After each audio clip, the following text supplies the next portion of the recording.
Hey friends, welcome to another episode of Area 312 Rock Metal Vodcast. I'm one of your hosts, Kent, along with my co-host, Rex, and my other co-host, Mike.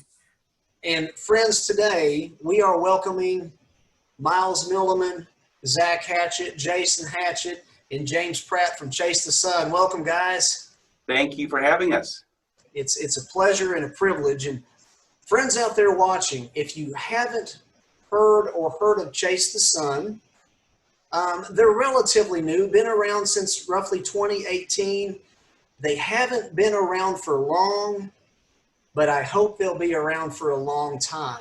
And they are certainly ones to watch. And that's why we're having them on today. Guys, your music deserves to be heard. So it's an honor and a privilege to have you. That's really so much, man. nice to hear. So, friends out there, our viewers who will be watching this, a couple quick things of how we came in contact with Chase the Sun. So on social media, Miles and I, we had on a different vodcast channel, we were commenting back and forth about a different band, just kind of shooting the bull. And Miles, he just, after several comments of conversation between us, he goes, hey, he said, I'm not trying to pitch anything, but he said, if you're ever interested, he said, I happen to be in a band. He said, you know, if you take an inkling, check us out. I said, okay, you know. So, Miles, I'm thinking, after you gave me that invite, I'm thinking, okay, you know, I don't know who I'm talking to really. This might be a youngster in a garage band, right? And that's cool. I mean, nothing wrong with that. So that was my mind going into this. You know, yeah, I'll check out this youngster's band, see what they got. Friends, thank you for the youngster comment, by the way. So, friends out there, when I went to their page, which by the way is chasethesunlive.bandcamp.com, I will put that description in the link for you guys, and also their band webpage is chasethesun.band, and I will also include that in our description. So friends who will be watching this, when I went to their site, to their Bandcamp, all I could do when I was listening, I went, huh. Because, guys, there is light and shade to this music. There is lyrical depth. There is all kinds of things going on here. And you all describe your music as art metal. Is that right? And I was impressed. Somebody tell me, what's your definition of art metal? What, for Chase the Sun, what is art metal to Chase the Sun? I'll start with that. I think. Go ahead, Miles. I think for I don't know, the term for me kind of applies to like you know, it's metal, but it's a little bit deeper, both musically and lyrically, than you'll get in a lot of metal, particularly like local band metal stuff. I don't know. We just really strive to push our own boundaries, push our own limits, push the limits of the genre a little bit, not in terms of speed or in terms of depth or in terms of tone, because that's all been done, but in terms of just musicality, like where can we take it where it's a little bit different, where it touches people physically and spiritually at the same time from a sonic level. Do you know what I'm trying to say? Yeah. So that's where the art kind of comes in. Like we work hard at what we do, and it matters to us. Like if we don't like something, we chuck it and we start over. It matters to us. And it shows, guys. I mean, one thing that I really dug about your overall music, number one, the songs breathe. You all aren't in any hurry to get anywhere. You are letting the song do its thing and evolve as it goes. And there's melodic vocals from you, Jason. There's the light and shade. And Zach, what I mean by that, buddy, is, you know, you being the guitarist, I mean, there's clean and then there's distortion. Yeah. You know, there's plucking, then there's power riffing. Yeah, yeah. It's always been so hard to write a song less than 5 minutes. Like you say, it breathes. So we're always looking for that extra voice we could put in the music. You know, I feel like it's too crammed sometimes. Yeah, that's why everything. I don't know if there is a song less than 5 minutes on the album. Oh, we have one, but maybe, but yeah. That was just coincidental. Because I'm trying to add in all the elements that I feel like the song needs. I guess the song a lot of times tells you how to write it. Yeah. And we're not looking for song length necessarily. We're looking to write the song until we feel it's complete, and whatever length that may be is kind of where we land. Now, there are some radio elements that we've been told that we might want to maybe write some songs that are restricted time-wise for radio, which we're trying to adapt that into our music too, and still maintain that artistic integrity, I guess, without being too, I don't know if the word's sold out or commercial, but just, keeping to our convictions. Sure. Because people have to be able to connect to it on a certain level, because you can get really prog, you can get really mathy and really technical, and that's fun and it's a blast as a musician, but the audience starts to like wander off and have conversations sometimes when you're playing that kind of music. So you have to keep in mind the audience, and you have to keep in mind what can they ultimately maybe sing along with, what can they follow. So we try to stay true to our kind of prog roots, but at the same time not overwhelm anybody. Does that make sense? Is that right? Yeah, maintaining groove and melody is very important to us. Yeah. While still tiptoeing on those prog elements we love. And there's a good balance, guys. I mean, your music, as I mentioned, it breathes, but it's not pretentious. Some prog, and I do like prog bands. I'm a fan of Yes. I'm a fan of Kansas. I think Kansas made a good economy out of the prog. Yes, they're very economical good. package. Yeah. But you guys aren't pretentious with it. It's not boisterous. It's good. Good.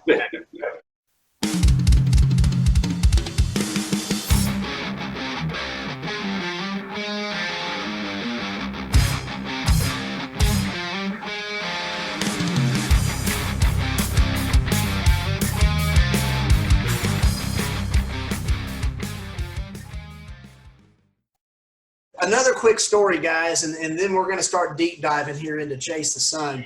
I just have to say, so when we were doing the setup for this interview, Miles and I, we were kind of the two initial contactees there, and and we all dropped some Facebook messages, and then Miles and I had the email going on, and Miles on his email, at the bottom, at the ending, the closing, it had his name, and it had Books in Motion, and it had a phone number. And that's not atypical, right? We've been had exchanges with other artists, and they leave a phone number in case there needs to be some contact. And so I'm like, well, that's cool, Miles. And I left Miles my phone number. And so, guys, in context, I'm seeing Miles's name, Books in Motion, and a phone number. When I think of a band and I see the word book or books or booking, I'm thinking band booking, right? So I'm like, well, cool. Books in Motion, that's Chase the Sun's booking title. And so Miles and I were discussing about, making sure we had things right for this meeting, kind of feeling our way through the setup here. And so there was a day, and I'm like, you know what? Miles left me a number. I just want to make sure he's good with everything. If I need we need to do a run through or anything. So I called the phone number for Books in Motion, right? This kind lady answers, and I'm thinking, man, Chase the Sun even has an administrative assistant, for their booking agency, And I'm like, yes, ma'am, may I please speak with Miles? And she said, sure, one moment, and I'm like, man, these guys are top notch. That was my secretary. Right, yeah. While she goes to get Miles, I'm a little slow sometimes for my light bulb to pop on.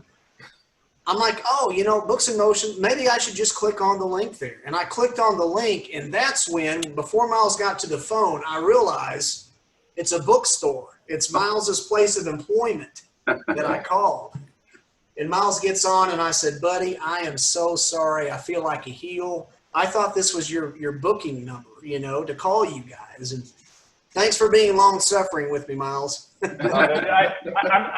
I'm sorry you got the image blown for you. I would have loved to have ridden that a lot longer. If you think we had our own booking agency and all that, that would have been great. But yeah.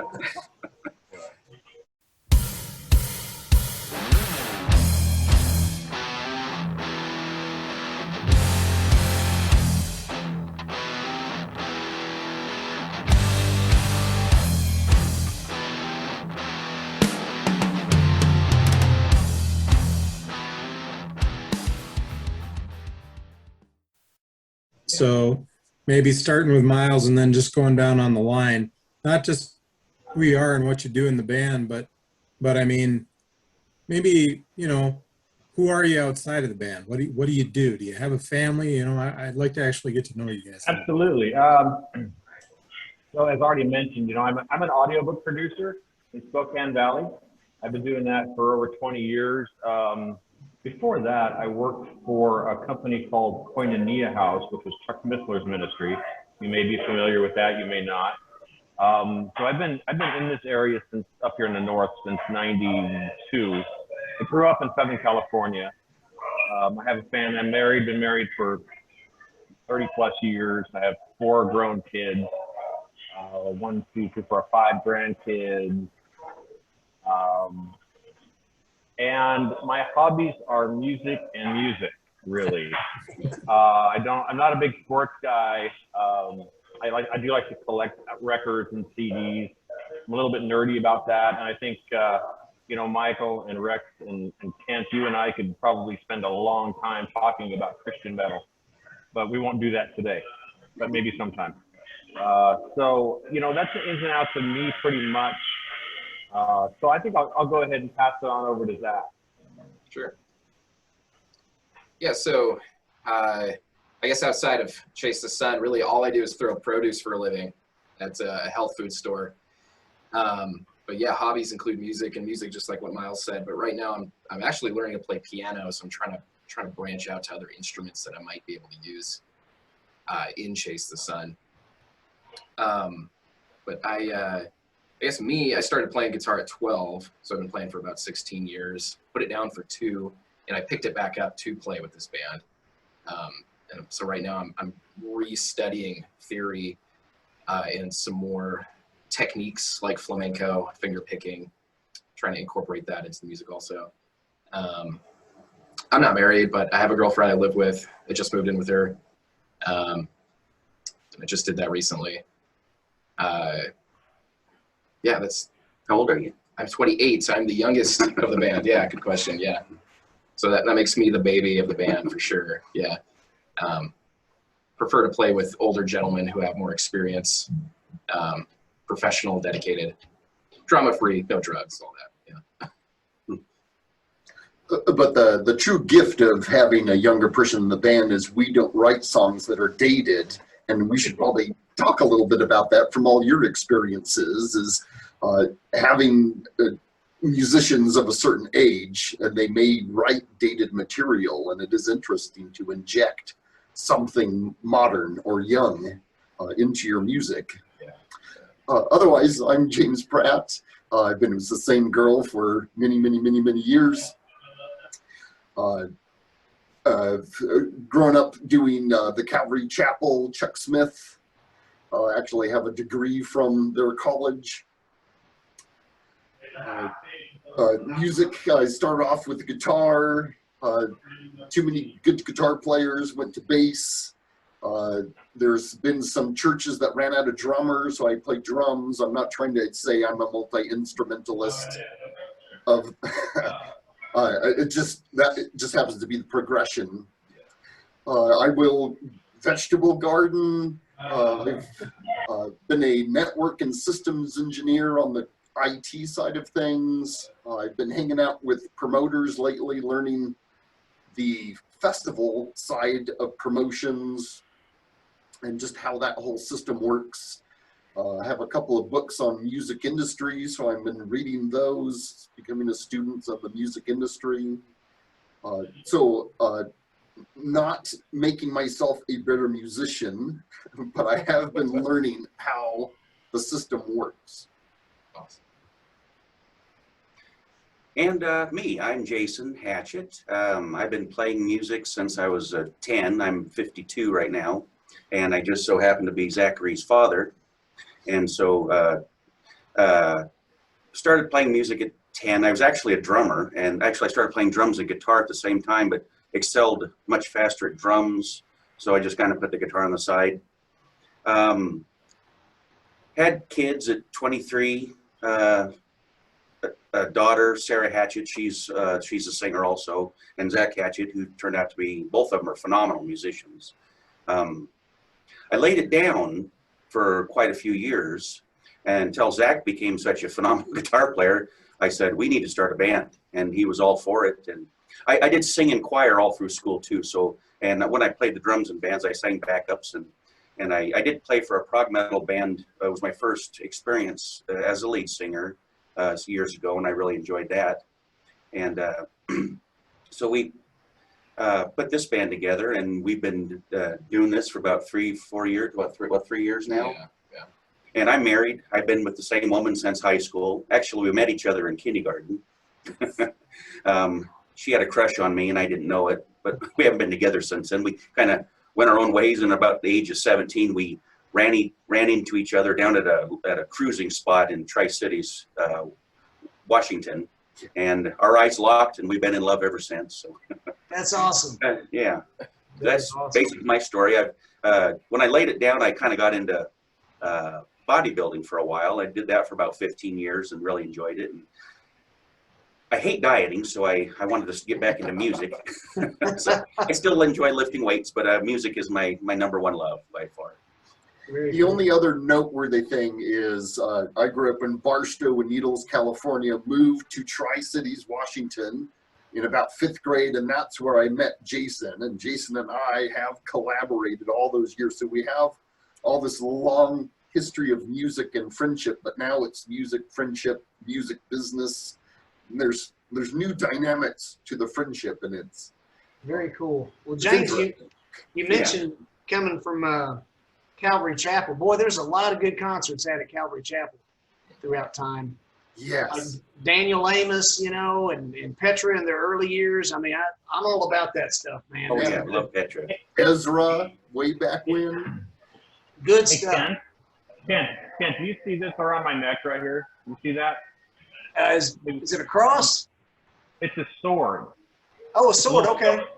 I got that at a Daryl Mansfield concert about 1985. That's He the was Revelation selling- sword, isn't it? Yeah. I think it came from right around that album time. Yep. Nice. That's awesome, buddy. Very I cool. wore that. I wore that for you. I thought you would appreciate that. I do. I dig it, man. I dig it. Very cool.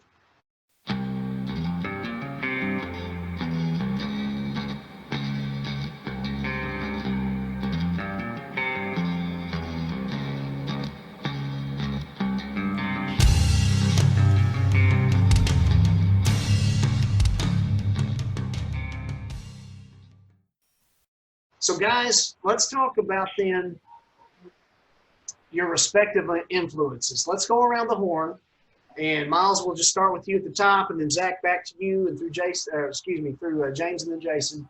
Miles, your influence for your instrument. Okay, here we go. About 1974, 75, my dad bought me my first record. It's actually an 8-track tape. It was the Beatles' Endless Summer. The Beach Boys' Endless Summer. And I started just getting Beach Boys stuff, and I became a fan. I started listening to this. One night, I was in my living room, sitting on my mom's Lazy Boy, and we had a den to my left with a big sliding glass door. And I used to air drum along to the Beach Boys, right? And I happened to be air drumming along, and I looked over at that glass. I could see my reflection in it, and it looked pretty good. And I thought, maybe I could do that. So that was kind of the first moment where I said, drumming might be a thing. So I took it from there, and about a year later, I was in 6th grade, and Friday was Bring a Record to School Day. And some kid brought in this record, and on this record are these 4 guys, and they've got this white face makeup on, and these costumes, and there's spikes, and there's leather, and there's studs, and they look amazing. And the record says, it was the Alive record, and they're called Kiss, and I'm like, Kiss, what kind of name for a band is that? But then it all made sense, and I fell in love with that, and I went and bought that record.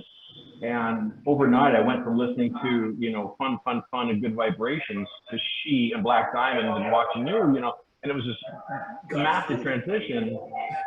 And started listening very closely to Peter's drum parts in that record. And I started air drumming to those. And I thought, this is fantastic. Okay, I have to buy myself a drum set now. So my first year of high school, I got myself a drum set. And I just, I spent all of my days and nights working drums. While other kids were out partying and cruising and doing whatever, I was in my bedroom every night tapping on my legs, figuring out, as I discovered Van Halen and Rush and Judas Priest, sitting there figuring out drum parts on my legs, And then next day I'd go into my garage and play it on the kit, And that was, those were the beginnings of it. It's like, especially as I discovered, Rush in high school, and I thought, oh my gosh, I've got to learn this, And I started playing all of Neil's parts, and that taught me so much. And I started playing Phil E parts in Kansas, and that taught me so much. And I just started growing. So those were my primary influences. And from there, I just pick up from everybody. I went to a band rehearsal a few weeks ago, and I came in, and Jason might remember this. I said, hey, I was watching this YouTube video. This like 20-year-old girl was playing drums to something, Gojira or something or other. And she was playing this really cool lick. And I'm like, hey, check this out. So I learned this new lick and brought it to band practice. And I'm like, so I'm still learning. I'm still stealing things from people. You know what I'm saying? And that's how I learned to play. I just cop stuff and I make it my own. And so my influences go all the way back to the Beach Boys. And I think that's my story on drums.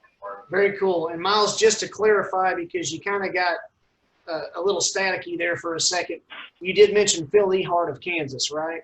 As one of your influences? Correct. Okay. Correct. Good deal. All right. Zach, man, how about you, buddy? Yeah. So for me, I actually started off on drums, I think, when I was like 11 and a half to 12. But even then, I wasn't really I wasn't so into music. I just wanted something to do. But it wasn't until my dad suggested he get me guitar lessons to try something new that I really started going much deeper into it. So I grew up listening to, I guess the biggest influence, the first one would be Jeff Buckley. He's the one who actually taught me, his music taught me how to be emotional and deeply intimate with music. And it was hugely influential on me as a writer. Like I wanted to compose things like he does. But as I started taking lessons, it was some buddies of mine who turned me on to Yngwie Malmsteen. I'm like, holy cow, yeah. So there's so many different elements. There's the speed, and there's the aggression, and then there's the emotional side of it. And then I believe it was Eric Johnson and Steve Vai, Satriani, all these solo artists, and seeing the way those guys play and how they can totally create their own sound. That's what I wanted to do, was to create an iconic sound for myself, just as a guitar player. But then I studied at the Spokane Music Institute for, I think, 8 years with a gentleman named Kit Airgood. And he started introducing all these different elements like Indian raga and gypsy jazz. And there'd be lessons where he would force me to do country licks just so I knew how to put them in my pocket and use them for later, or how to manipulate them. But when I got more into metal, it would have been Opeth from Sweden, because those guys are so diverse. They could be totally death metal one moment and then real mystical folklore acoustic the next. And I just thought that was just the coolest thing ever. So that's definitely something that I wanted to incorporate in my own music. All these different emotions, all these different elements, textures and colors and things like that. I don't know how to pronounce it, but my Kit Airgood told me that I had something called synthesia. I actually am not quite sure how to pronounce it, but it's where your senses actually cross, where you see colors and you taste shapes and things like that. And so that I found really fascinating, and I wanted to explore that more with like, what are they called? Solfeggio healing frequencies and more meditative music and things like that. So I even want to incorporate that into my music at some point.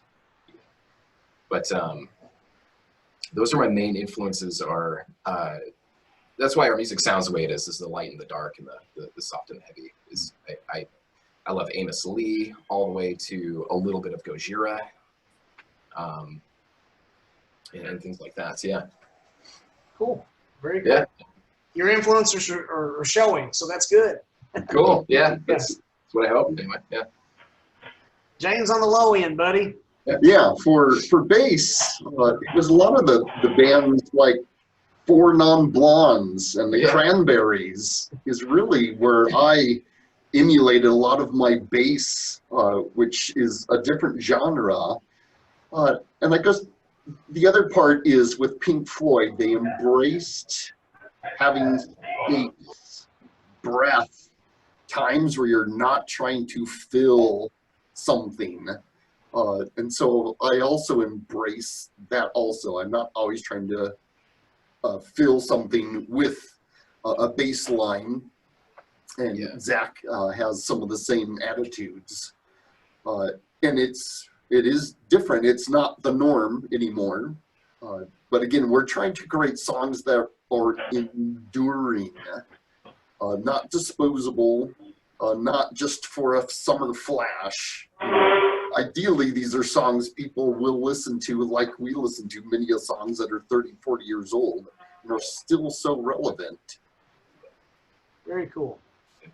Very cool. Jason, what about you? My influences, well, first off, I guess I have to admit this, I was infatuated with Andy Gibb and Sean Cassidy. And I actually had an 8-track, and I put my school photo on one of the 8-tracks. And my dad came in and saw that, and he said, "Is this what you want to do?" And I said, "I think it is." So anyway, later on that, when I was embrace it, man. What's that, Miles? Embrace it, brother. Just embrace the Andy Gibb inside you. But then I got introduced to Kiss, of course. That was the first hard rock band I got into for the same reason Miles did. It was just, we were young and infatuated with this new band that came out. And as I went on, I started getting into Pink Floyd, and then I discovered Black Sabbath and Zeppelin, and then a little later on, Judas Priest came into the picture, and then Iron Maiden, Ted Nugent, and then Queensryche was one that really influenced me as far as vocal melodies. I just love his melodies and the phenom of a vocalist that Jeff Tate is. Mm-hmm. And Jeff Buckley, later on, I discovered him and learned a new intimate side of music that wasn't in the metal genre, and it was just more intimate and just so subtle and beautiful. And some of the singers, well, I love Ray Gillen. He's no longer with us. And Chris Cornell is one of my all-time favorites also. Ronnie James Dio, just the power and timbre of his voice that just causes the hair on the back of your neck to stand up when he sings. And I just try and pull from everything I have heard without trying to mimic those singers directly. I'm sure I can't help it to some degree, but I think when you pull from lots of different influences, it does create your own sound to a certain degree also. Yeah. Sure. And Jason, on that note, you do have your own distinct voice, which is a good thing. And thank you. I appreciate that. But I do want to say that once in a while when I was listening to the songs, I would get just a little hint of Rob Halford or Josh Kramer. If y'all don't know who Josh Kramer is, oh yeah, lead singer for Saint, the band Saint. Yeah. And but yes, you have your own distinct timbre, but once in a while, I'm like, especially some of your more songs where you bellow it out more, I'm like, man, there's a little hint of Halford or Kramer in there. That's a good thing, though, man. Yes, that's a compliment to me. So,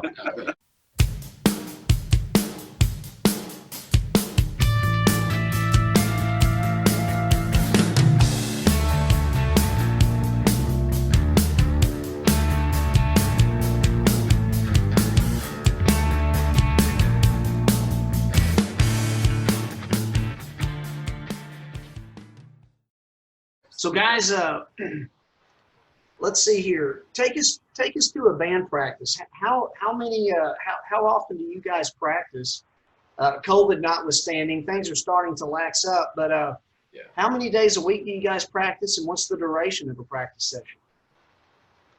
We practice usually 1 day a week, on a Thursday or a Friday night generally, and we try and practice for 3 hours. We usually will have we have a week 1 and 3 and a week 2 and 4 of the month where we do one chunk of songs, which will last about anywhere from an hour to an hour and a half. And then after that, we will begin to work on new material. And then the next week, we'll go through the second chunk of songs, and then for about an hour, hour and a half, and then work on new material. And that begs the question, Jason, is there new material that's going to be coming out for another release? Oh, yeah. We've got lots of new songs. Like 12, and we've 12 got, or 13, 15, 17 songs, I think. It's crazy. So many. oh, yeah. You mean ones that are not on the album? Yeah, we've got so many that aren't on the record. Right. We've got about that many that are we rehearse, and we've got 5 right now that are just sitting on the burner waiting to be completed too. So yeah, we're constantly writing. We've actually, Zach and I have backed off on getting together and writing until we get some of these other ones completed. But that's my ultimate love, is creating the songs themselves. That's the first thing I love to do. Yeah. Sure. This next album, we hope to have about 10 songs as opposed to 8. Yeah. So we'd like to add a few for sure. Say that again, Zach. You Sorry. weren't picking up too well. This next album, we'd like to actually have 10 songs instead of 8, maybe even 11. I don't know, but we have so many good ideas that we're trying to get out there right now. But that's the goal anyway. Yeah. So you guys, in January of 2020, you all had your 4-song EP, Divine Morning. Now, in October, was it the 27th of 2020? Your full album came to fruition. 8 songs, not short songs. I think your longest song is 8 and some change, and most of them are in the 5+ minute mark. So nobody shortchanged with the song length. Right. Guys, with your full-length album, your eponymous album, was that those 4 songs from the EP and then coupled with a new 4, or is it a different version of those 4 songs? Yeah. Yeah, no, it's the same versions. We recorded the record kind of in 2 separate recording sessions. We went in and did the first 4, released that EP, went in for a second session a few months later, cut the other 4, and then just threw them all together into one big package. Yeah. Very cool. Now, guys, y'all,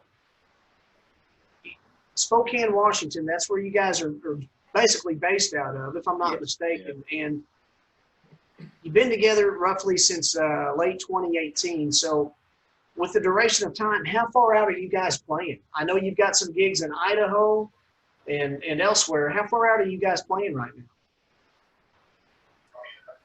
Yeah, we have Portland available to us, Vancouver, Washington, all the same area. And then there's also, the entirety of Seattle, from Everett down to Spanaway, Fife. So we are in contacts with several Portland entities that will bring us in if our schedules align. And we play like Spanaway, which is south of Seattle, on August 20th. And so that's kind of our emphasis, is our region, our Pacific Northwest region. And it's kind of a test to find out, do people like the music? Can we get a following? Can we actually accumulate fans in our region? James, what's the response been like from concert goers? Do they like your music? Kind of what have you been getting back from people? It has all been positive. They do recognize that we're trying to do something with musicianship. The promoters are coming to us and saying, we want to put you in better slots. We believe in your product. And as the promoters actually go out and talk to the potential fans, the fans are saying positive things to the promoters also. Since we recently been kind of playing with a lot of bar bands, easy, accessible music. Some is very bass, but the show, the entertainment values there. So we're a little different than the crowd we're running around with, and we appreciate all of the bands and what they do. But it is nice that we open for a punk band, but the punks dance to the music. We're excited about the musicality of it all, and recognize this is good songs, good music. And so it bend the genre, and they were really happy with that. And we've opened for some monster bands, and we have some rough and tumble songs. So it has been positive so far. I wish we had more conversations with people coming up, or even criticism.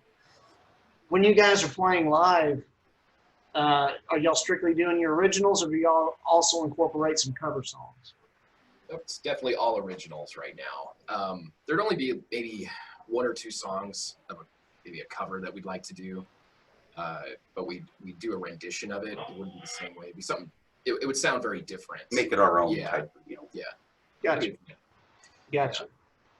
Guys, let's talk about now. If we were asked, What's that? I was just gonna say, if we were asked to do a cover song right now on the fly, we'd be in trouble. Yeah. We don't know.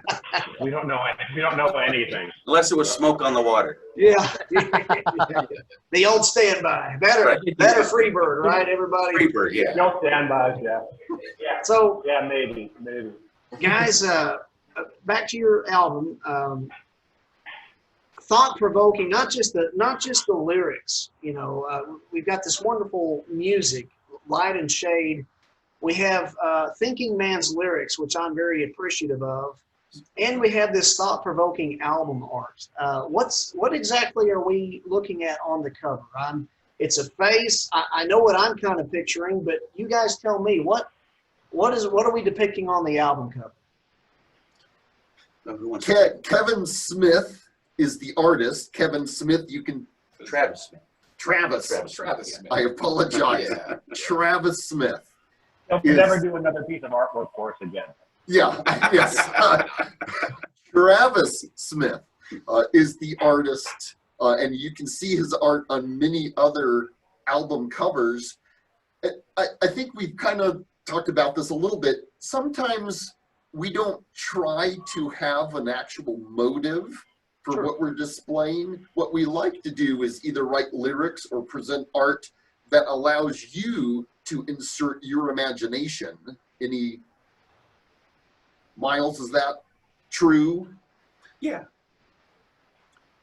Yeah, I mean, yes, it depends. You know, we're also different, I think, in those terms. I like things like, as a fan, from a fan perspective, I like things a little more cut and dry. I don't want to have to guess at things. I want to know what a song's about from the lyrics. I want to be able to gather something from the image. But, you know, that's just me. And I think other people like it a little different way. They like a little bit of ambiguity in things. And, you know, I'm not even going to try and touch the album cover art concept because I don't know.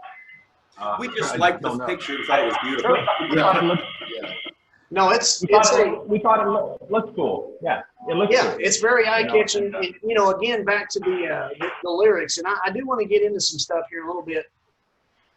It is art. Music is art, right? And you have an abstract painting, you know, and then you have oh heck, what's the opposite of abstract? Realism?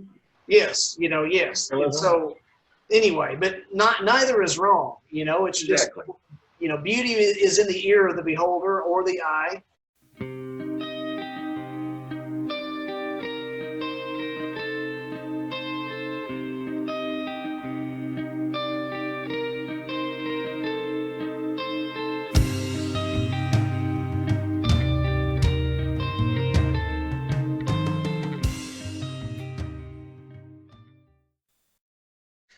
Can I interject for one moment back on album art?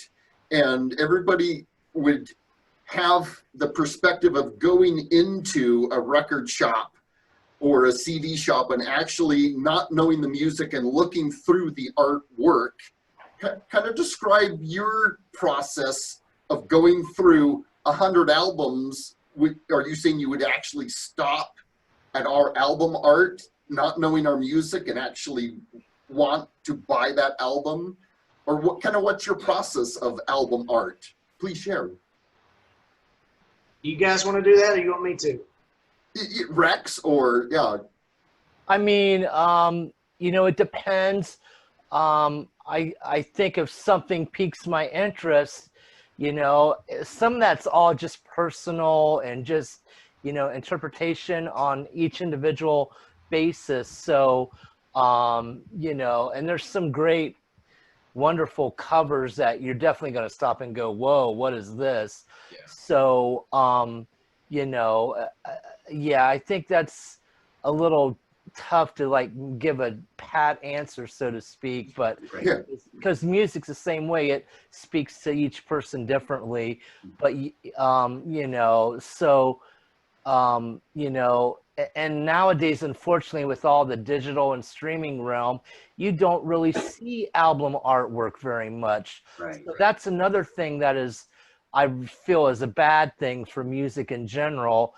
You can't really see all that like you could back 30 years ago or 40 years ago, and see all that intricate artwork in the back cover, and that's really missing today. And that's for 40 years.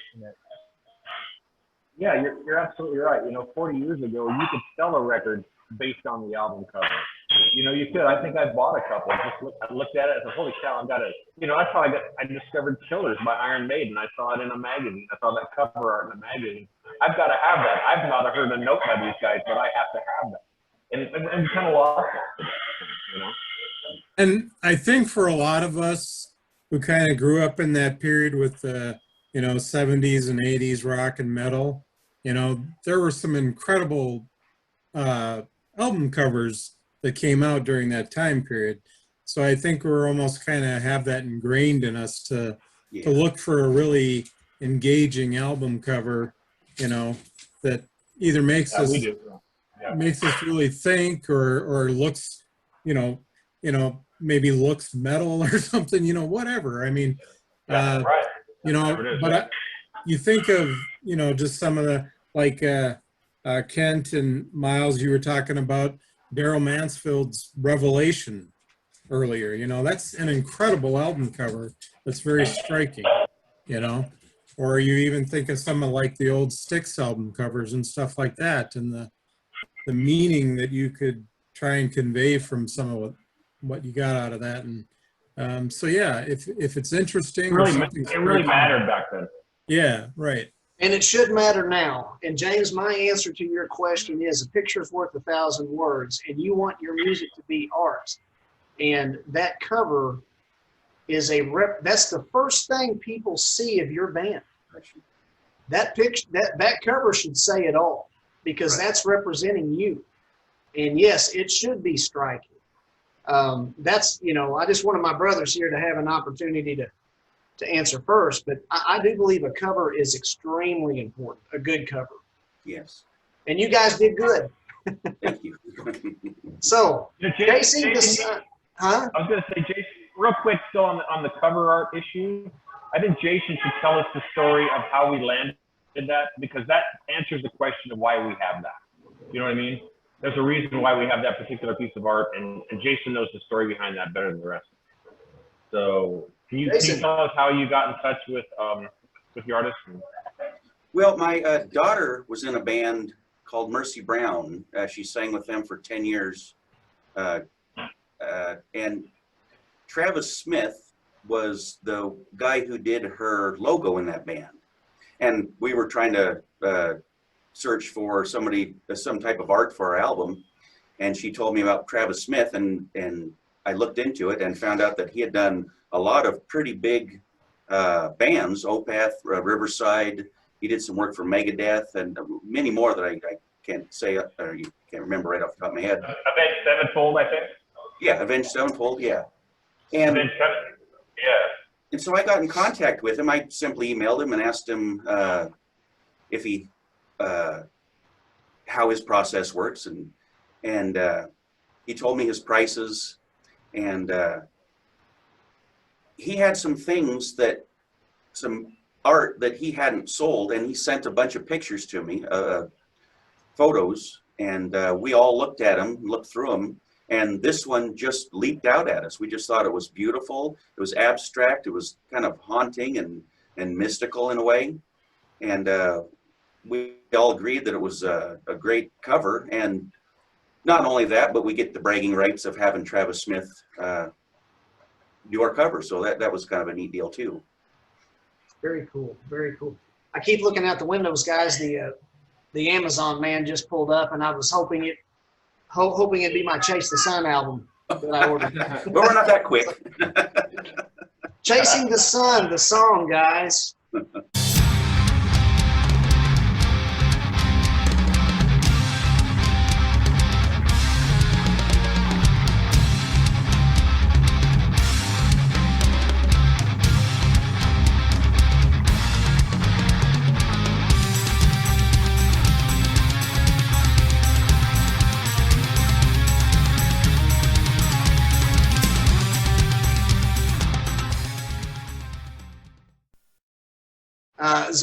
Zach, how about that great build with that plucked rhythm? It builds on into the full-on power chording. Yeah. There's some time signature changes in there when it leads up to the chorus. Jason, I'm going to direct this question to you. Okay. You wrote the lyrics for this song. Yes. I'd like to get your perspective. How do we fight this enemy coming from all sides? Corruption in the water and air while eating genetic lies.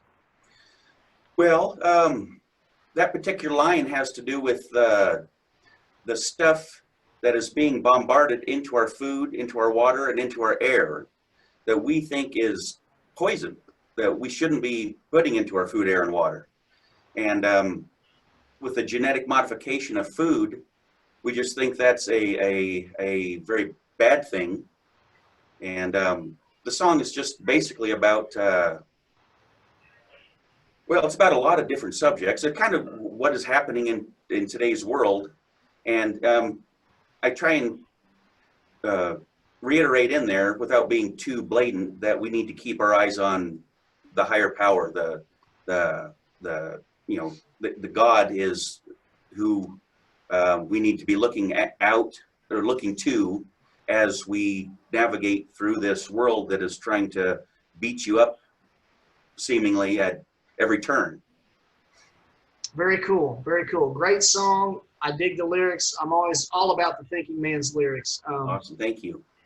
That brings us to Sacred Storm Tanalorn. And call out by the weeping waste, I seek you with the utmost haste. The hounds of law and chaos are nipping at my heels, leaving the dreaming city behind. Emir the beautiful, Emir the blind, blinded by ambition. Again, Zach, great riffage on this. Now, guys, I love the album, okay? Yeah. There's a few songs that especially really, hit me, This is one of those especially striking songs to me. Loving Zach's great riff intro on this, the power riffage.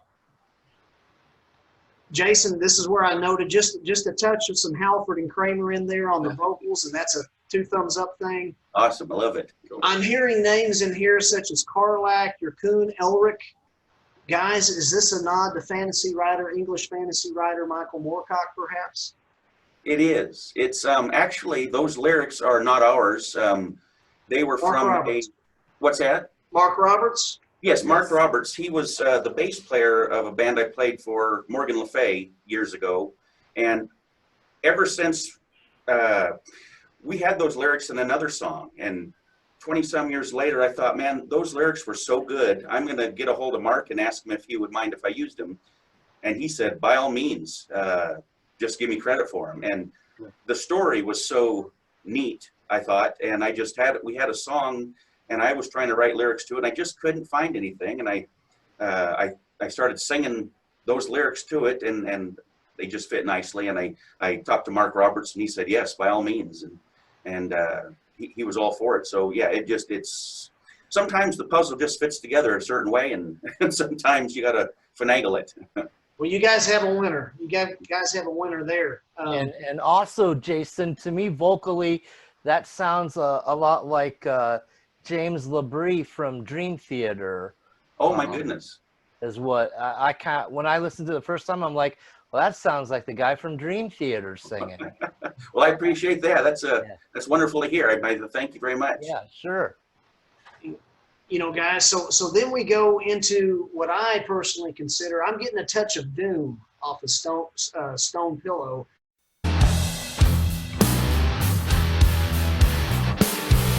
Sitting outside the corridor, listening to this inner war, trying to find my way through life. Doom metal. Because of the pounding and the plotting. I'm a fan of bands like Trouble and The Skull. I don't know if you've heard of either one of those. Oh, yeah, yeah. But, you know, I love, not all the time, but I do. I love some doom metal. And I'm getting a little bit of that here with Stone Pillow. And, Jason, you go into this deep baritone vocal delivery in certain portions of the song. Did you have to sing that early in the morning in the studio? I did. Yeah. I got to sing that when my voice is still raspy from sleep. Yeah. So let's talk then about the a little bit of the lyrics here. Can't escape the nightmares I dream. You can't imagine the things that I've seen. Purple heart received. On this stone pillow, I sleep. Now, Jason, I'm getting. Is this perhaps about a prisoner of war who's back on home soil, but he's having nightmares and flashbacks? Well, it very well could be. I didn't necessarily think prisoner of war. I was thinking more. He's been through hell in war. Definitely, he could have been a prisoner. That part is vague, but it is about a homeless vet who has been decorated, and he just can't cope with what is happening in real life and still living this war over and over and over in his head. And his mother has been looking for him, and she finally found him, and she stayed the night with him one night on the street. The stone pillow is the curb or the cement. Yeah, and that's deep, brother. And I should have chosen my words. I should have made my notes a little more clear. When I said prisoner of war, I don't mean. I didn't mean. I meant that metaphorically. Somebody who was not an actual. Somebody who is a prisoner in their mind because of the war. So, but very, very cool, very deep song, man. My hat's off to you for that, for the lyrics there. How about Divine Morning? And you mentioned your daughter, Sarah. And boy, the vocal delivery she gives us at the onset of that, huh?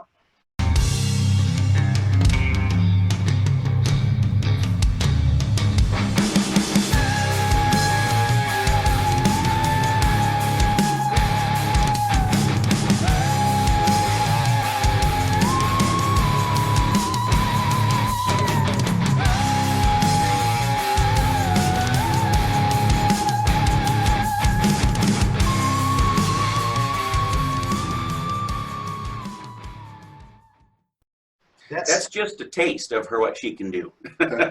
She can growl like a dude in the guttural growl, and then she can sing beautiful soprano operatic, has a beautiful sopranic operatic ability also. Yeah. And the lyrics in that song are about how we, in our minds, can create our reality with thinking positive or negatively, and the more leaning towards the positive thoughts we think, and the positive things we feed ourselves, our life tends to go in a positive direction. And the more negative type thoughts we think, our life seems to go in a not so good or negative direction. And that's just kind of how we interpret through the frequencies that our mind sends out and the quantum field reacting to the thoughts we think, the actions we take, and the words we speak. We feel those are very important to watch and be conscious of the thoughts and words we speak and think, so that our lives will go in the direction that's pleasing to us, and the direction we want it to go. That's so we can live a happy and wonderful life. You know, and the reason, guys, why I'm throwing out these lyrical snippets is because I want the viewers out there to get a taste of you guys as best as we can display here. And you know, I'm just trying to convey these thinking man's lyrics here. Somewhere there's something sometimes. Everywhere there's everything always. Sometimes we're nowhere without anyone, yet in this swirling sea of all, I found you. That's kind of that little piece right there was a line that I didn't actually have in the song, but I thought it one morning as I was doing meditation, and I wrote it down, and we have in the interlude in that Divine Morning, it just fits so perfectly. And it's kind of about just how life is chaotic and it's coming and going and to and fro and ebb and flow. And yet, in this swirling sea of all, I threw in a touch of romance to where I found you, my love, my wife, my whatever that love might be. Everything's life is just going in all different directions, but yet I found this center. It could even be you, the fan. I mean, there are people that definitely react to music. They are desperate or in despair. They hear lyrics, and somebody has said, "I found you. I recognize you.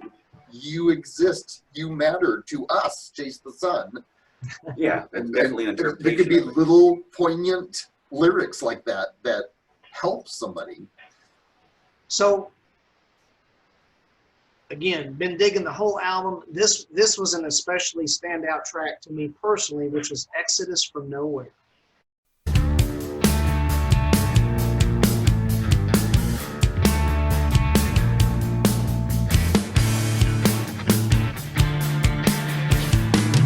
Through the burning fields, we forge the toxic wasteland, prisoners of our imposed exile.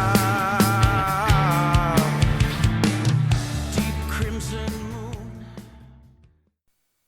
Zach, you know, great melody, the atmosphere that you're bringing with the guitar intro, and Thank you. the intro to me, it's reminiscent of some of the the Unforgettable Fire era U2. There's a band called The Choir, very atmospheric and ambient band.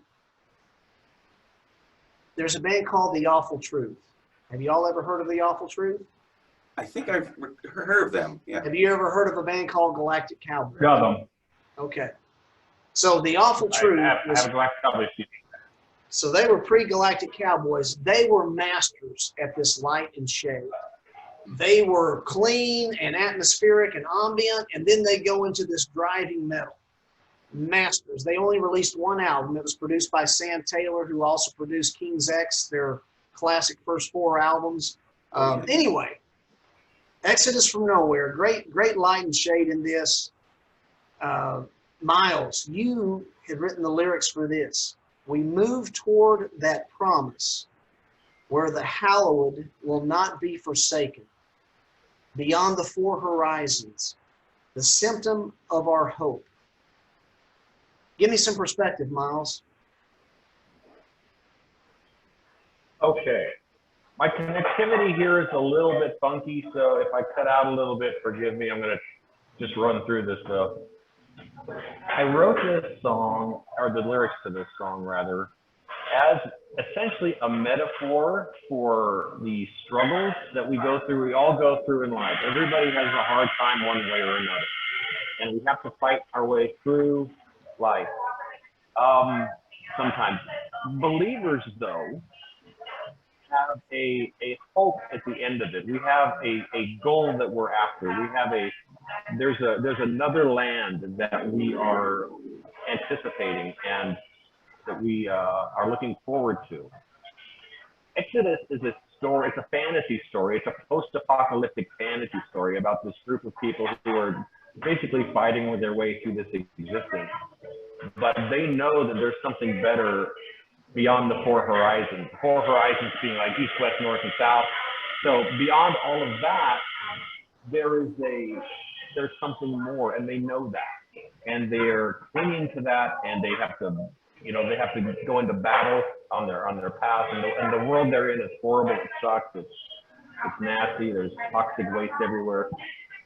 It's just kind of it's a fantasy song, but it's a metaphor kind of for our reality as believers. And the last movement in that song, where everything gets kind of heavy, is essentially them finding that promised land and getting to that promised land. Excuse me. They've survived everything else. They've made it through. They've lost some along the way, but they're there and they've made it. And so it's ultimately hopeful at the end, but it took us a while to get there. Does that make sense? It does, buddy. And I want to read these lyrics too. I absolutely love these lyrics right here. Sudden as the lightning flares, Thank you. we are shouting Gloria. We pass beyond the gates of pearl into euphoria. Mortal shells fall away. We rise with open eyes. Battles won, death undone, never more the night. That's kicking some butt right there, Miles. That's some lyrical butt kicking. Awesome, buddy. Awesome. And I will say that I appreciate that. that is probably my favorite song from the album is Exodus from Nowhere. I really like that song. And it begs the question, is this nowhere? Right here and now. Yeah, you know what? I'm glad you picked up on that, because that is actually the intent of the title. Leaving nowhere. This is kind of nowhere, and this is, we make so much of our lives here, but it's such a blip, such a blip in comparison to eternity. So yeah, I'm glad you caught that. It's great. So On Solid Ground. Standing facing the gate, it swings on rusty hinges. I can see my own fate swirling in the distance.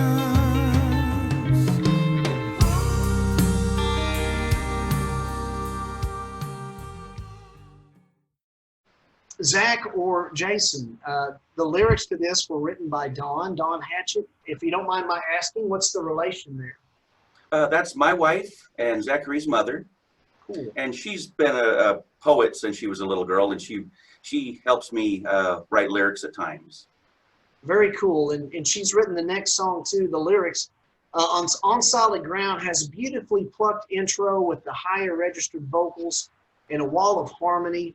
And some of Miss Dawn's lyrics that she had written, she had scripted. Out of the corner of my eye, the shadows gather. With one command of the light, they scatter. His name is my covering, a cloak of love, my protection as I walk through the dark. I sure wish Miss Dawn was here, because I'd love to ask her what her perspective was on that. It conjures up something in my mind, but ask your wife sometime, Jason. And Call her downstairs, Jason. I don't know if he's here. Yeah. So now Another Mile.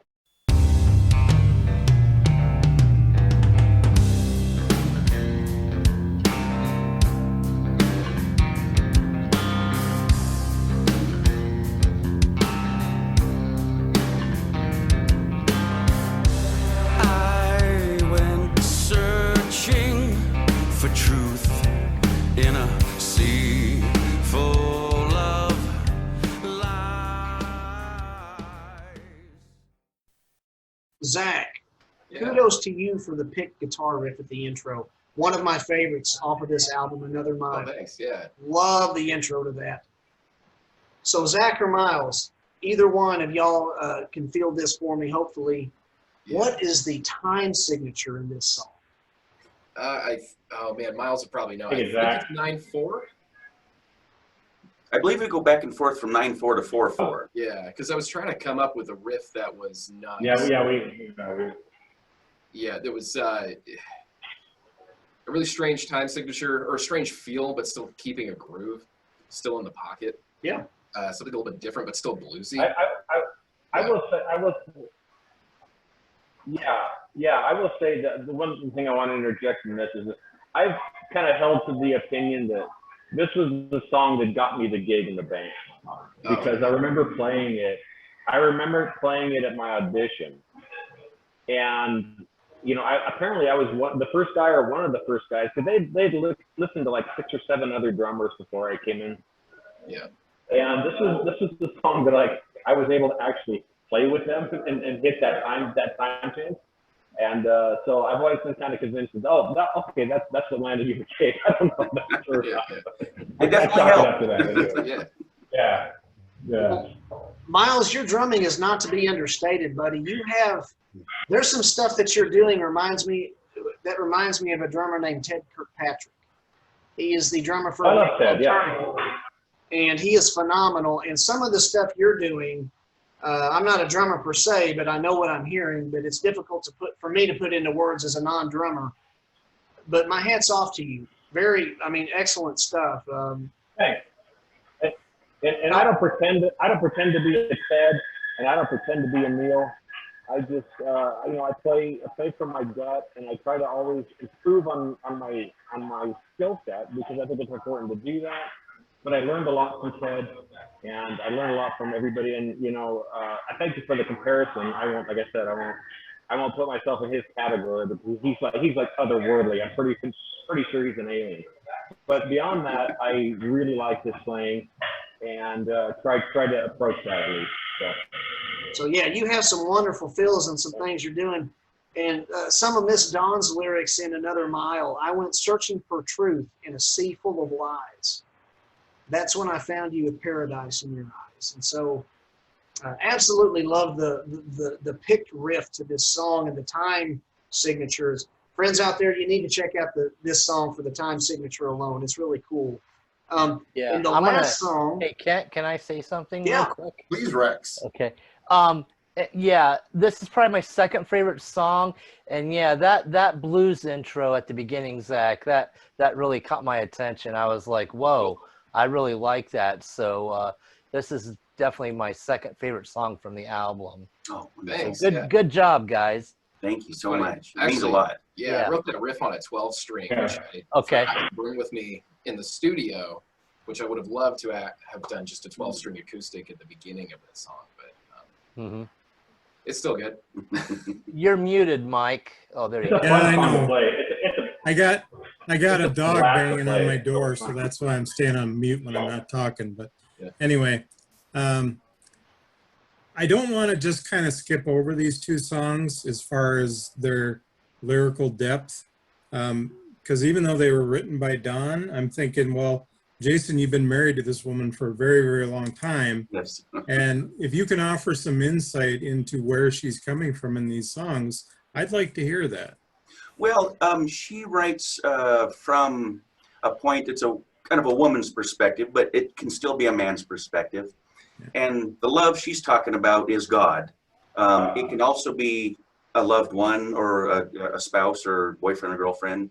But she's writing from the perspective that, she's searching and then she finally found, still haven't found what you're looking for. I guess that's a U2 lyric, but she finally found what she was looking for. And we all, everyone in this band is a Christian. So we all sing about, or sing within our convictions still. We don't try and sing about partying or drugs or having sex. So we try and stay within our convictions and then keep everything directed towards our love, I guess. That's good. Thank you. Yeah. Very cool. Tears of God. Genesis of time finds our natural soul revealed, refusal to obey, bringing death and judgment day. Insatiable hunger turns a saint into a liar. Sacrifice your brother, selling glory for fire. Zach's bringing us a Razor's Edge intro riff. Thank you, Zach, for that. Yeah. Again, that reminds me of a touch of Tourniquet, some of the material from their classic years in the very early 90s. Miles, you with the lyrics again, man, here. What can be done for a planet of fools where selfish pursuit is the only rule? I feel the air resonate. I see the light it brings as the ruptured skies reveal the transcendental king. Man, that's heavy. Pretty. Talk to Well, me. you know, I have to say that I stole that idea a little bit. I stole that idea, maybe unconsciously, from what song is it? I think it's, no, it's not that. Wait a minute. I want to say it's from Electric Funeral. There's a Sabbath song, I think it's on Paranoid, where, you know, at the end, you know, God sort of comes down and sets everything aright. And so that's where I kind of got that concept. But the song, the meat of the song, the core of that piece is that we treat each other so badly sometimes. You know, we treat each other in anonymous online. I mean, we go into chat rooms and we say things we would never say, you know, personally to people. We vent everything, or we sometimes we see it in the streets. You know, we see things going on. Like, what was I watching the other day? There's just rioting and people on both sides of the aisles yelling at each other with signs, and you know, that line "We Are the World" has become the great divide. I feel like, you remember that song "We Are the World" from the '80s? You know, the big We are the world, we are the children. Yeah. We are the world, we are the children. It was such a rallying cry to come together and unify. It was a great idea. It was a great concept, but I feel like we're so far from that. And I think it really makes the Lord sad that we treat each other the way we do a lot of the time, you know, and within our families. You know, I mean, that's a very common thing, of course. And you get to know somebody too closely and you take them for granted and you start saying things you shouldn't. All of that is at the core of that song. And as the writer, you know, it gets a bit despondent. You know, you just feel like, oh my gosh, there's just no hope for anything. And then, you know, we will see, you know, Jesus, you know, open the skies up and come down and set up his kingdom. So that's encouraging and that's hopeful. So that's where I was sort of coming from in Tears of God. Did that help? Yeah, it's brilliant. I absolutely love it. Love the lyrics in that. Thank you. So guys, let's talk then real quick. And you guys played the Hybrid Festival in March in Idaho, and you guys have some upcoming dates here in July and August, and even as far away as December. Summer Jam 2021 in Idaho, is that right, James? Yes, that is correct. On July the 10th. Rumors Bar and Grill, August the, let me see if I can read my writing here, August the 20th, that's in Washington, right? Yes. And then Cruisers Bar and Grill, December the 3rd in Idaho. Is there anything coming up in between any of that? There's a Jackson Fest in Spokane, September 4th. The 3rd. Yes, the 3rd and the 4th, yeah. July 31st, we're playing at a brewery in a stage, air quotes. Yeah. So very cool. Again, friends, the Chase the Sun on Facebook, which is facebook.com/ChaseTheSunLive. And then there's chasethesunlive.bandcamp.com. Now, I need to say this. Downloads for sale, I believe $7, $10 for CDs. It currently says that CDs are sold out, but they have some in, so they're not sold out. We just need to $10 change for CDs. Yeah. Go ahead, Jason. I said we just need to change that sold out to not sold out. So yeah, get them while they're hot, get them while you can, and chasethesun.band. So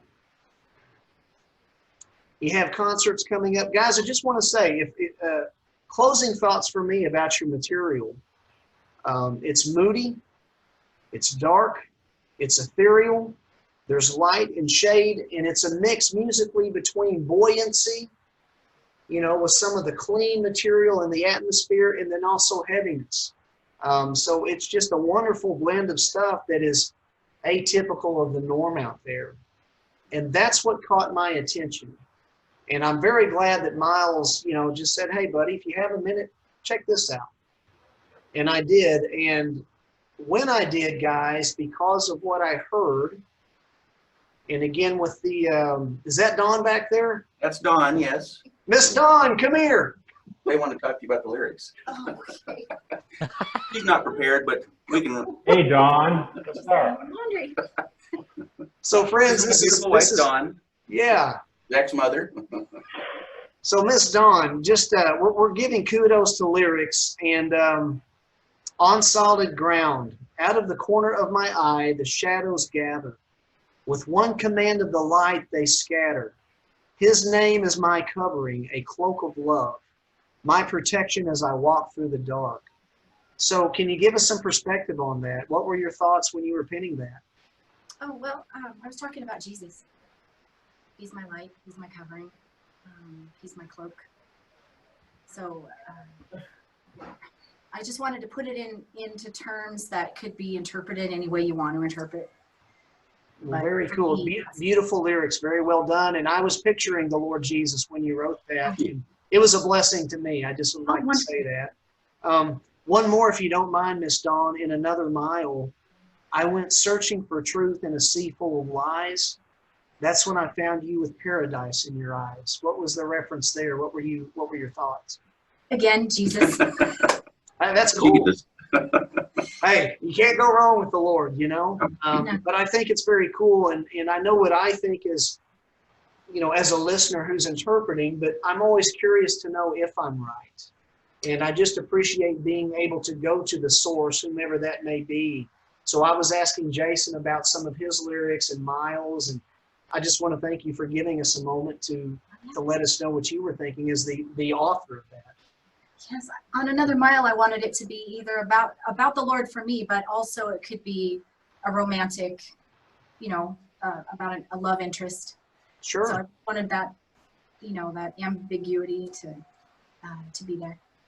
Yeah, and in a way, like the Song of Solomon in the Bible, it is between man and woman, but also, there's an intimacy between human beings and the Lord that is even more so intimate in only God's way than we can comprehend as humans. But it's beautiful stuff. Just wanted to say thank you, Miss Dawn. Well, thank you. We got a bonus. We got Miss Dawn on here with the band. So. You got her in between laundry baskets.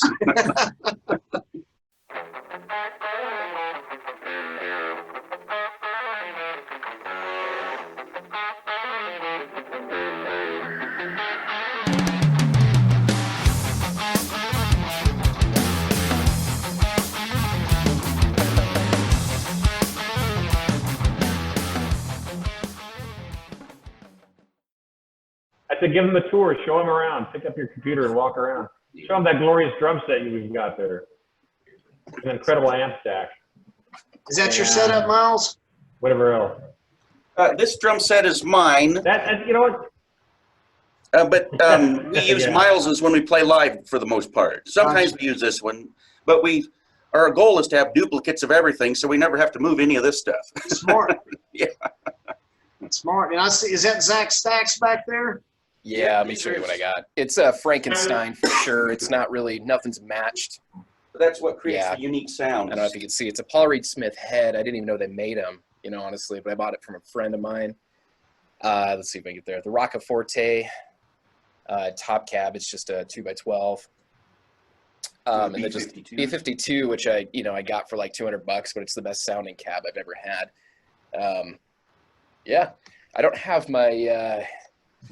Show the Chase the Sun Jackson real quick. I don't know if you can see that or not. Yeah. Can you grab that for me, please? Talk about the different tunings for a little bit, Zach. Yeah. Like your Jackson and your. So my Jackson is in just standard E. That's what I play with. I don't have my Schecter with me today. But it's what's funny is I find that the less metal the guitar, the more metal it actually is. So it's actually a Telecaster style body, but that one I actually have tuned just to drop C and D standard tunings. So I just switch between those 3 tunings mostly. I try not to experiment with too many, otherwise I'll have too many guitars. But then, well, there's another excuse to buy more guitars. I say that like it's a, yeah. I was going to say, you say that like it's a, you say like it's a bad thing. Yeah, right. Actually, let's see what else we got. James doesn't have his rig here. I would set us back down though. Sure. Okay. Well, while you're doing that, Zach, I just want to say I think we're going to kind of go toward the closeout. But friends out there, you can't go wrong with checking out Chase the Sun. There's a verse of scripture that says there's nothing new under the sun.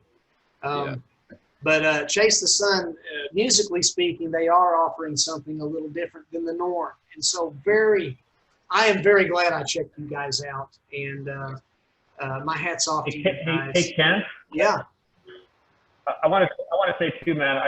We're really honored and blessed to be on your show. Like, this was totally unexpected, and you inviting us to do this was like made us feel really, really special. So I am really and grateful to you and to Rex and to Michael for doing this, and it's great. Well, sure. You guys are here because of what I heard, because of what you delivered. So pat yourself on the back. Okay, all right, we'll do that later. I have a quick anecdote for you guys, though. If you got it, 1 second. Yeah. Are you ready? Yeah. Okay. So this is fun because have you been following the recent Saint records? Saint? The last couple of Saints out. The Calf? Yeah, Saint. What's that? Yes, we have. The Calf? Okay. Yeah, so you may have noticed on there that they have a fairly new lead guitarist by the name of Matt Smith. Have you noticed him? Paid attention at all on those records? He's the new kid on that block. Well, it turns out that Matt goes way back with both myself and Jason and James. Way farther back with them, but even so with me. And in a way, I was working with Matt on some things, and he had some songs that he was a big Saint fan, and he loved Josh's voice. He told me, he said, I'm going to contact Josh, and I'm going to see if he will sing a couple of these songs, like for hire. And he did, and Josh said, yeah, I'll do that. So Josh, being down in Oregon or wherever he was, recorded from his home studio. Matt sent him the songs. Zach sang them. They had fun. Ultimately, Josh came up here and hung out with Matt and us a little bit. Not us, but I mean, And this was well before Chase the Sun. And so then Matt got in touch with Richard and Saint, and that whole thing kind of happened. So now he's in Saint, but we've all been in, except for Zach, we've all been in bands with Matt as well. So that's an interesting little tendrils of connective tissue there. I thought you might enjoy. That is very cool. But yeah, I'm a huge Saint fan. Love their stuff. I was listening to them since high school. Back in the day. Friends out there, if you like music that's atypical, it's got light and shade. It's heavy at times. It's ethereal at times. Moody, dark, a mix of buoyancy and heaviness. Chase the Sun is your band. Again, the links to their sites will be placed below in the description. We always like to close out, guys, with we're not heavy-handed or anything, but we do love God. We do love the Lord. We do love His Word, and we like to close out with just the word of Scripture, just because it uplifts us and it's our strength. And Mike, if you would, buddy, do you have Scripture closeout today? Yeah. And it's interesting that you made the reference to nothing new under the sun, because my scripture today is from Psalm 96, verses 1 through 3, which say, sing to the Lord a new song, to the Lord on all the earth. Sing to the Lord, praise His name, proclaim His salvation day after day, declare His glory among the nations, His marvelous deeds among all the peoples. Thank you, Mike. Beautiful. Yes. Cool. Awesome. Yeah. Thanks. So, and the reason I picked that one is because you guys are a new artist, essentially. Our channel deals a lot of times with classic artists going way back, but you guys are the first band that we've brought in that's newer, that we're talking to and getting to know. So, you know, and this might be a thing we do from time to time where we bring in somebody newer to talk to, and you guys are the first ones. So, You should. so You should. Awesome. we're being We're honored introduced by to that, some yeah. new songs. Thank you so much. We love it. Awesome. Thank Guys, you. we're gonna sign off, but don't go anywhere. We'll sign off to our viewers out there. If y'all would just stick around for a minute. But to those who will be watching, thank you so much for watching. It was great having Chase the Sun. So thank you guys. Thank you so much for having us. It's been a pleasure. All right. Yeah, Awesome. Thanks so much.